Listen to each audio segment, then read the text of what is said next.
Hi.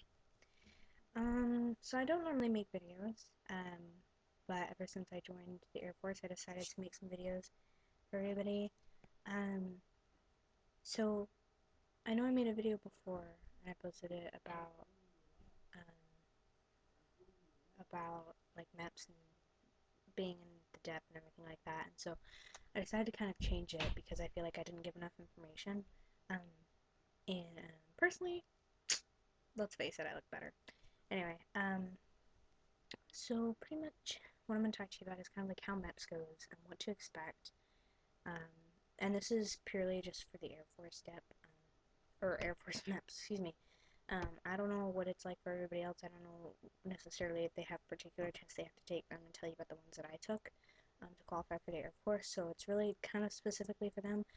Also, this is my own personal opinion and um, experience. So not everybody's experience is going to be the same. Um, so pretty much, MEPS is a journey. Uh, my recruiter had me go for an over the night thing. Pretty much, I took the ASVAB the night before, um, and that night after I took the ASVAB and found out my score, I went to a hotel. Pretty much what happens is like you spend the night there, and then you wake up in the morning and they take you to MEPS. The cool part about the hotel for me, I live in Dallas, so we have like the second largest MEPS station in the U.S. Um, and pretty much we go there, we get assigned a roommate, and you pretty much play video games, watch movies, and everything like all night long.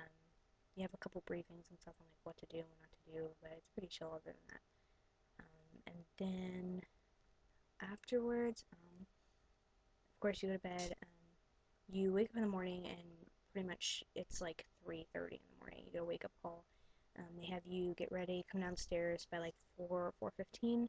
You eat breakfast, and then around 4:45 they have you line up and they take you to MEPS. Um, there's gonna be some people that are shipping that day that you'll see, um, because when you ship, obviously you go to MEPS as well. So pretty much like get used to like waiting. MEPS is pretty much just like a waiting process. You're gonna be there all day. Uh, I was gone from well, we left at 4:45 that morning. I didn't finish until 5:30 that afternoon, and I didn't have a meal to eat, so that was my experience. Pretty much, we go to the MEP station, and we when we get there, they're gonna line you up. And usually, like the first time I went, and I went twice, and I'll explain that in a second. The first time I went, they had a briefing, and pretty much like they tell you, okay, well, um, this is what you're gonna do. These are the directions you need to follow, and if you don't, then you know you'll get in trouble. Um, some of the time they'll yell, some of the time they'll just tell you what you need to do and then send you on your way. Just depends on what MEP station you're at, like I said. So once they file you in single file lines, or rows, columns, whatever you want to call them, they send you through security. You go upstairs. Once you get upstairs, um, they pretty much just give you your folders. They tell you to go to your branch office, I guess. And basically they excuse me. Basically they tell you, okay, well, here's your paperwork, here's what you need. Go put your stuff in the locker, and then meet back in such and such room. You all meet up again. They'll take your paperwork and they'll decide where you need to go. The first time, the reason I say the first time is I went to MEPS twice. Um, I had to get a waiver for my eyesight, and I'll tell you a little bit about that later, obviously, but I went twice, and it was different both times. The first time that I went, they had me do the entire medical process. Pretty much what happens with that, let's see, where did we start? I went in, I got my blood pressure checked, I got my blood drawn, I had a urine test, I did an eyesight test, I had a hearing test, and all these different things are a little bit different. Like the eye test is like going to the eye doctor. They draw your blood and have you do a urine test. And the urine test is pretty much like a row of stalls. The girls go in, pee, and then with the door open, by the way. And then once your cup is filled to a certain point, then you can finish what you're doing, pick up your cup, take it to a window where they will collect the cups, um, and pretty much just like mark it that it's yours, and then you just leave it there, you wash your hands and leave. Pretty simple. It's kind of embarrassing, like you get used to it, I guess, but you'll kind of see, I guess, what I mean. Um, and then let's see, the hearing test was cool. You get in like this box, and it's like this tiny little room, and you put these headsets on, and you face the wall. I don't know if I'm supposed to be telling you all of this. Anyway, point is they have this beeping noise, and until you can hear it or can't hear it, they measure that, and then it tells you what you can hear. If that made any sense at all. Anyway, it's a hearing test. You'll see. And then they have you do the medical exam. That part didn't go so well for me. I was told that I couldn't eat lunch because of my weight. Um, and then 2 hours after lunch, a nurse came up and asked me how much I weighed and weighed me and told me I was 25 pounds under my max and that I should have eaten lunch. So I didn't really eat. So that kind of sucked, but it was okay otherwise. But pretty much you do all these like funny things, like you do like a duck walk. I don't know if you know what that is. You might want to YouTube that.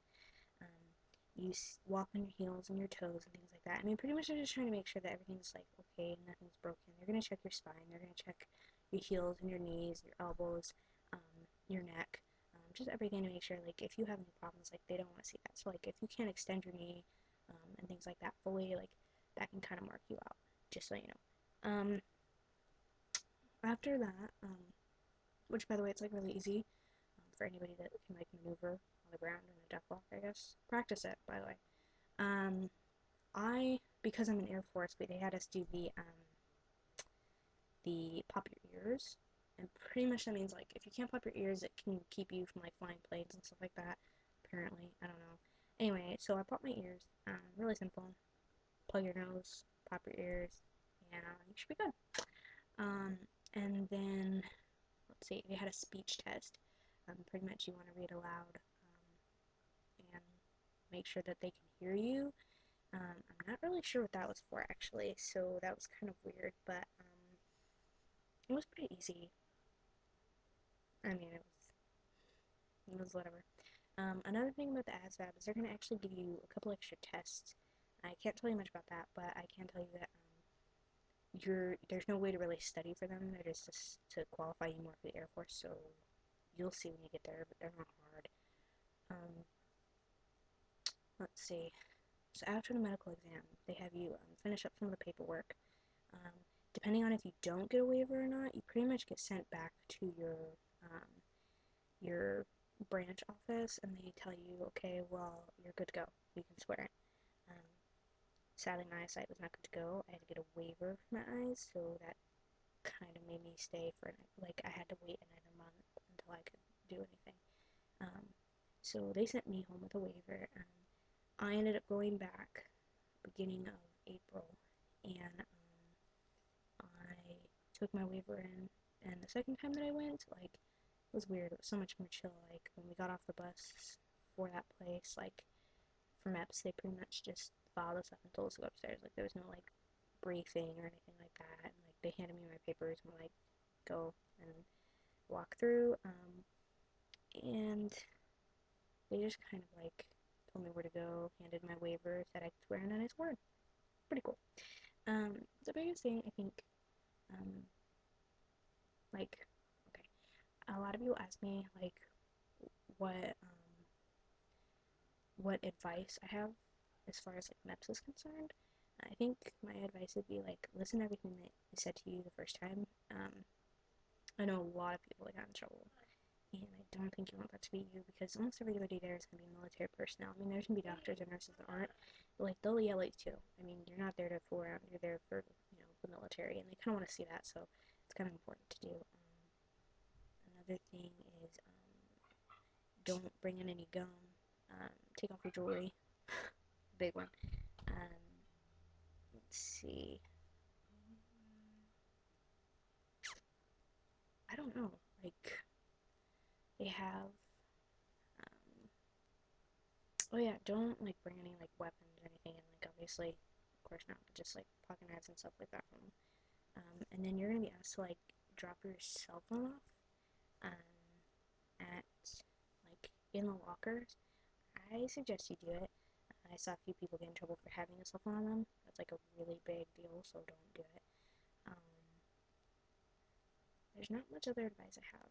Like, kind of look it up. Like, do your studies, like the duck walk and stuff like that. You may want to learn how to do it beforehand if you're really that serious about it. But it's not really hard. And I don't know, like swearing was like really cool. Like, I know some people were like, it's no big deal, but like, I don't know. Like, I always grew up like really patriotic. I always grew up like loving um, my country. So knowing that I was now going to be a part of something like that was like really huge to me. So I felt like really nervous but really excited all at once. It was a real cool feeling.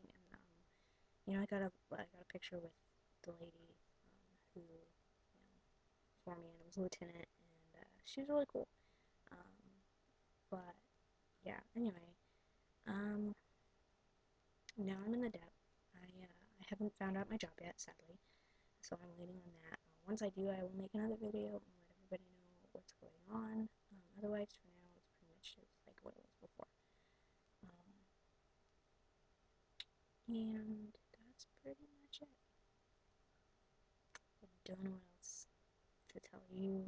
My life is kind of boring. I have my first PT meeting on the 18th, which, by the way, that's a good point. If you're going to be in the Air Force, know that you're going to have a PT pretty much once a month. And I don't know if it's the same day for everybody. I have it every third Saturday of the month. You might have it on a different day. Like I said, I'm in Dallas, so I don't know like how you guys run your stuff. But um, even though like you're not like gonna be doing as much PTing as like other branches, like still get fit. Like don't wait till the last minute. That's a big thing. I know a lot of people in the Air Force. Um, I have family and friends, so I would just like I would know and look up like as much as you can about it. Like I know it doesn't sound that serious. I know it might sound easy to some people too. I've heard a lot of rumors about that. It's not. It's still a challenge for everybody. It's still hell for 2 months. So like definitely do your research, but you know before you swear in, like look it up too. Like don't do something that you really don't want to do. Don't do it for the wrong reasons. If you're just doing it for money or just because you want to get away, like think about other options. Like find out what you can do because military is not for everybody, and I think it's something you need to want to do. Other than that, that's all I have to say. So I'll make another video and as soon as I find out some more. But thanks for watching. Please subscribe if you want to. I'll probably post a lot of videos once I know my job and everything like that, and once I have my PT and everything. So I'll keep you updated. But otherwise, like, comment, inbox me if you have any questions, and I will talk to you later.